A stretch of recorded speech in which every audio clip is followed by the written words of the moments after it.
विदेश में 13 से 18 साल के बच्चे भारतीयों को क्यों जान से मारने की कोशिश कर रहे हैं? यह हाल के दिनों का एक बड़ा सवाल है। वो भारतीय जो विदेश में सुकून पसंद जिंदगी की कल्पना कर रहे हैं, उन्हें यह खबर जरूर देखनी चाहिए। दरअसल इंडियन एम्बेसी ने आयरलैंड में रहने वाले और वहां घूमने जाने वाले भारतीयों के लिए एक एडवाइजरी जारी की है। इसमें इंडियंस पर आयरलैंड में हुए हमलों का जिक्र है। कहा गया है कि बीते दिनों में भारतीयों पर होने वाले हमलों की संख्या में इजाफा हुआ है। इन हमलों के पीछे क्या वजह है, बताते हैं इस वीडियो में। पिछले कुछ हफ्तों में आयरलैंड की राजधानी डबलिन में कुछ ऐसे हमले हुए जिनमें भारतीय नागरिकों को निशाना बनाया गया है। कभी किसी को बीच सड़क पर पीट दिया जाता है तो कभी चाकू से हमला कर दिया जाता है। हालात इतने बिगड़ चुके हैं कि अब भारतीय दूतावास को एडवाइजरी जारी करनी पड़ी है, जिसमें कहा गया हाल के दिनों में आयरलैंड में भारतीय नागरिकों पर शारीरिक हमलों की घटनाओं में बढ़ोतरी हुई है। इस मामले को लेकर दूतावास आयरलैंड के संबंधित अधिकारियों के संपर्क में है। सभी भारतीय नागरिकों को सलाह दी जाती है कि वे अपने व्यक्तिगत सुरक्षा के लिए जरूरी सावधानियां बरतें और खासतौर पर रात या असामान्य समय में सुनसान जगहों पर जाने से बचें। आपातकाल की स्थिति में भारतीय नागरिक दूतावास से 0899423734 नंबर पर फोन करके या cons.dublin@mea.gov.in ईमेल के जरिए संपर्क कर सकते हैं। इंडिया टुडे में छपी रिपोर्ट के मुताबिक 27 जुलाई को डबलिन में 32 साल के भारतीय मूल के शख्स पर हमला हुआ। 6 टीनेजर्स ने उस पर हमला किया, जिसमें उसके चेहरे को नुकसान पहुंचा और भी कई गंभीर चोटें आईं। शख्स डबलिन में अमेजॉन कंपनी में काम करता था। इसी तरह कुछ दिन पहले डबलिन के टालहट इलाके में 40 साल के भारतीय व्यक्ति पर भी बच्चों के गैंग ने हमला किया था। उस हमले में पीड़ित को बेरहमी से पीटा गया, कपड़े फाड़ दिए गए और उसके चेहरे पर वार किया गया। इस घटना को अब स्थानीय पुलिस संभावित हेट क्राइम के तौर पर जांच रही है।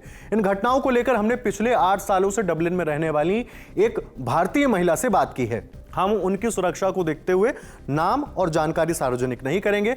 वे डबलिन में एक आईटी कंपनी में काम करती हैं। उन्होंने फोन पर हमें बताया, बीते कुछ दिनों में यहां इंडियंस के लिए माहौल बिगड़ा है। सड़क पर चलते हुए और मेट्रो ट्रेन या बसों जैसे पब्लिक ट्रांसपोर्ट में लोग रेसिस्ट कमेंट कर देते हैं।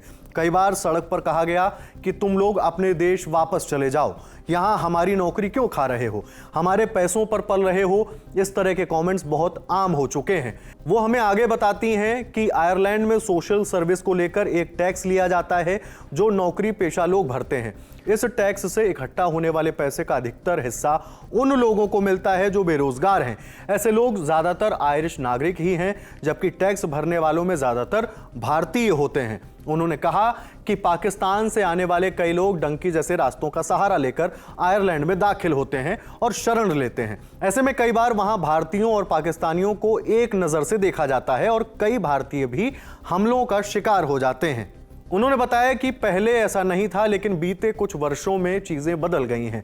अब हमले और कमेंट्स काफी बढ़ गए हैं। ऐसे में भारतीय लोग अब ज्यादा सावधानी बरत रहे हैं। आपको बता दें, हमलों के बाद डबलिन की सड़कों पर डर का माहौल है।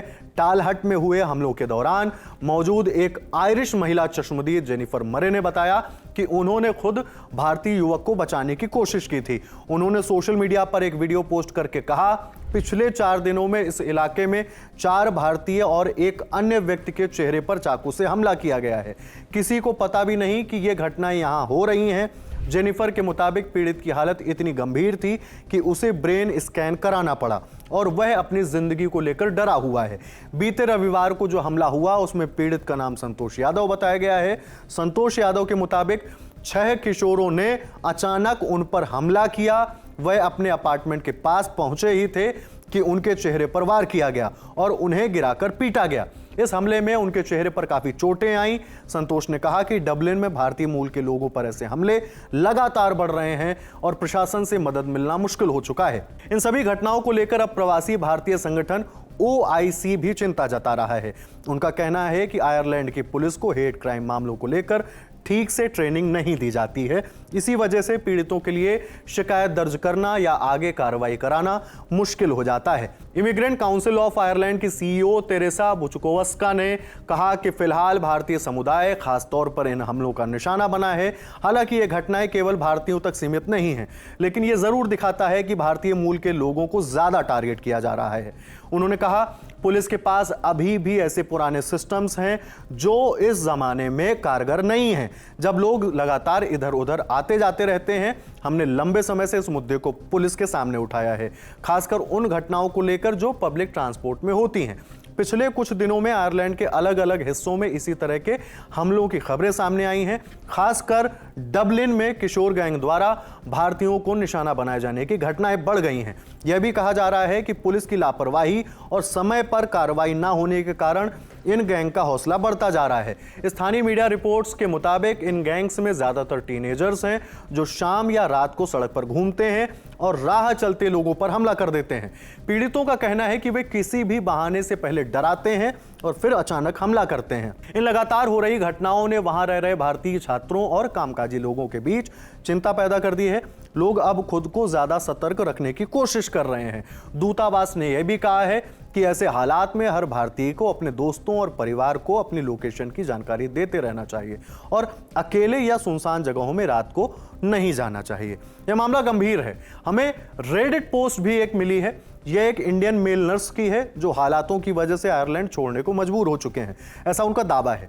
वह लिखते हैं, मैं ये बहुत मजबूरी में लिख रहा हूं, सिर्फ अपने लिए नहीं, अपनी पत्नी, बच्चों, दोस्तों और उस छोटी सी भारतीय बच्ची के लिए भी जिस पर कल मैंने हमला होते देखा। हम आयरलैंड सपनों के साथ आए थे, बड़े सपने नहीं। हमें ना कोई शान चाहिए थी ना शोहरत, बस सुकून की जिंदगी चाहिए थी, ईमानदारी से काम करना था, थोड़ा सा सम्मान चाहिए था। मैं और मेरी पत्नी दोनों नर्स हैं। हम जैसे और भी बहुत लोग अपने घर, परिवार, बचपन और सब कुछ पीछे छोड़कर यहाँ आए ताकि मदद कर सके, मेहनत करें, शांति से रहें, एक बेहतर भविष्य बना सके। लेकिन अब हम जाने की सोच रहे हैं। और सिर्फ हम नहीं, हमारे अपने ग्रुप में ही 30 से 35 नर्सेज हैं जो गंभीरता से अपनी नौकरी छोड़ने का सोच रहे हैं। कुछ ऑस्ट्रेलिया जा रहे हैं, कुछ भारत लौटने का प्लान बना रहे हैं। अब तो डॉक्टर भी टारगेट होने लगे हैं। शायद आपने खबरों में देखा होगा या शायद नहीं, लेकिन हम देख रहे हैं, हम महसूस कर रहे हैं, हम जी रहे हैं। कल मैंने ऐसा नज़ारा देखा जिसने मुझे तोड़ दिया। एक 8 साल की भारतीय बच्ची जिसे 15-16 साल के कुछ लड़के लड़कियों के झुंड ने घेर लिया था, वो उसे धक्का दे रहे थे, हंस रहे थे बिना वजह, सिर्फ इसलिए क्योंकि वो अलग दिखती थी। मैं उसे वहां से निकाल लाया, वो भाग गई और मैं वहीं खड़ा कांप रहा था, सोच रहा था कि ये जगह कैसी होती जा रही है। हम यहाँ लोगों की जान बचाने आए थे और अब शिफ्ट के बाद घर जाते वक्त खुद डरते हैं। अपनी पोस्ट में उन्होंने आगे लिखा, आयरलैंड प्लीज सुनो, अगर हम यहाँ से चले गए तो ये इसलिए नहीं होगा कि हमें ये देश पसंद नहीं रहा, ये इसलिए होगा क्योंकि ये देश हमें अब अपना नहीं मान रहा। अगर आपके नर्स, आपके डॉक्टर, आपके केयर वर्कर यहाँ से चले जाएं तो ये मत पूछना कि क्यों, आपको पता होगा क्यों। हम पैसे के लिए नहीं जा रहे, हम इसलिए जा रहे हैं क्योंकि हम अब डर डर के जीते जीते थक चुके हैं, अनदेखा किए जाने से थक चुके हैं, खामोशी को जीतते देखते देखते थक चुके हैं। अभी भी वक्त है, लेकिन बहुत नहीं। ये राजनीति का मामला नहीं है, अब ये इंसानियत का मामला है। अगर ये पत्र एक भी ऐसे इंसान तक पहुंचे जो पहले ये नहीं समझ रहा था, तो ये लिखना सफल है। हम यहाँ बांटने नहीं आए, हम यहाँ कब्जा करने नहीं आए, हम यहाँ इसलिए आए थे क्योंकि हमने यकीन किया था कि आयरलैंड एक ऐसी जगह है जहाँ इंसान की कद्र होती है। कृपया हमें गलत साबित मत करना। आयरलैंड में मौजूद लोगों की सुरक्षा के लिए भारत भी डिप्लोमेटिक चैनल का इस्तेमाल कर रहा है। फिलहाल इसको लेकर हमारी नज़र बनी हुई है। इस पर जो भी अपडेट्स आएंगे हम आप तक ज़रूर पहुंचाएंगे। आपके लिए तमाम जानकारी जुटाई है हमारे साथी दीपेंद्र गांधी ने। देश और दुनिया की दूसरी बड़ी खबरों के लिए बने रहिए लल्लन टॉप के साथ। शुक्रिया।